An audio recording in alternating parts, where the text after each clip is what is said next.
পশ্চিমবঙ্গের পশ্চিম মেদিনীপুর জেলার ঘাটাল মহকুমায় অবস্থিত এই গ্রামটি বিশেষভাবে পরিচিত বিদ্যাসাগরের জন্মস্থান হিসেবে। বর্তমানে বীরসিংহ গ্রাম পর্যটন কেন্দ্র হিসেবে বিকশিত হয়েছে।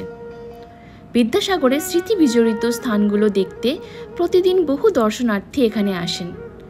বিদ্যাসাগর বিশ্ববিদ্যালয় ও অন্যান্য শিক্ষা প্রতিষ্ঠান এই গ্রামের ঐতিহাসিক গুরুত্বকে আরও বেশি উজ্জ্বল করে তুলেছে। ওনার পিতামহের শ্বশুরমশাই নবদম্পতির জন্য একটি ছোট জমি ও বাড়ির ব্যবস্থা করেন। সেখানেই বিদ্যাসাগরের জন্ম হয়। পরবর্তীকালে বিদ্যাসাগর এই বাড়িটি সংস্কার করে একটি মাটির দোতলা নির্মাণ করেন।